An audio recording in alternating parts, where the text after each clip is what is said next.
欢迎来到黎春正频道，请订阅频道，所以大家不要错过当天最热门的新闻。我们今天的时事通讯包括以下内容。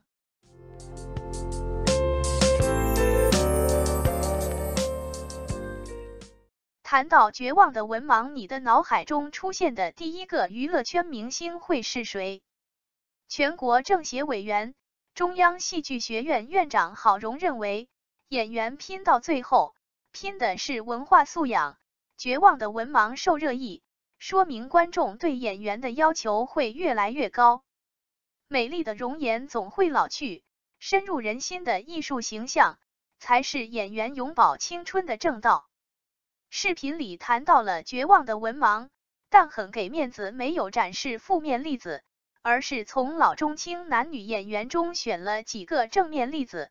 图中展示的几位演员及正面典范，有视频，有声音，有字幕，再看不懂去移花接木胡说八道，可就是真文盲了。中戏院长这番话，让我想起很久之前看到过的一个四字弟弟的采访稿，关于演员最重要的是什么，他的回答如下图。作为中戏话剧影视表演专业毕业的科班演员，他确实有在认真践行院长的这番话。演员的要求其实很高，对剧本的理解，对角色的理解，如何演绎。可以没有文凭，但是不能没有文化。我们为什么讨厌绝望的文盲？大概率因为绝望的文盲背后有一套市场取向的变化。娱乐圈和流量一直讨好的都是年轻人。所以什么样的明星是年轻人中流行的偶像？这是一定程度上反映了年轻人的价值取向。在年轻人成长的过程中，总会遇到一些困惑和坎坷。当你不知道该往哪走的时候，你心里羡慕的是谁？一般就会倾向于选择模仿这个人。这就是榜样的引领力量。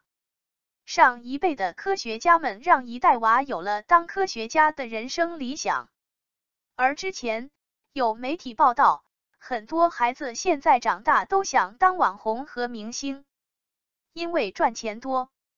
一个班有一两个孩子这么想不是问题，而当一个班有一半的孩子都这么想的时候，社会大概率就要出问题了。而且，年轻人追逐明星，要追逐什么样的人做明星？观众其实没有完全拒绝流量，拒绝的是简单粗暴。记者问演员：“你对角色有什么感受？”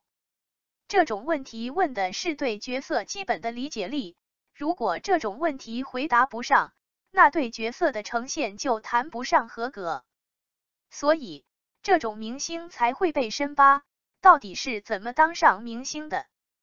其实完全可以提升演员的要求，就得文化课和专业课都得好才行。而且要我说，以后演员的工资完全可以限制一下，免得有一大票影视作品都把钱花在天价演员工资上，而不是制作、特效以及服化道上。而且本来也有现行的标准可以参考，要么就国家一级演员才能拿最多的钱，其他都拿不了，只要超就违规。这两点做好，演员素质能有很大的提升，而不是搞出一堆绝望的文盲来。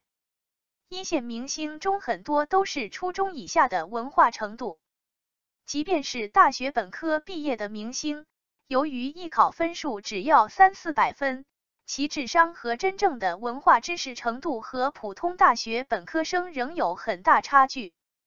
不知道勾股定理和牛顿三大定律的艺考生大有人在，有的连广东和广州都分不清，有的不知道西安在哪个省。这是一个极端鼓励演戏的时代，不仅是演员，抖音普及后，普通人的生存也越来越依赖演技，整个社会越来越鼓励有演技的人获得更高的收入。因为有演技就能在平台获得流量，从而变现。社会学经济学应该研究这种人类社会经济活动的新趋势。个人很不喜欢这种趋势，演技毕竟不创造价值，更无法推动人类历史进步。在文化选择上确实有高低之分，取之上得乎中，取之中得乎下，只有活到老学到老才不惧怕白头发、皱纹什么的，以及美丽的容颜老去，有深厚的文化底蕴为依托，这些都只是成熟的象征而已。年少时走过的捷径，一定会在需要人生积累的关口阻碍重重。成名时剽窃的机会，一定会因为力有未逮暴露底蕴的浅薄。遇到困难绕道而行，最终还是行不通的。一切皆有定数，命运馈赠的礼物早已在暗中标好了价格。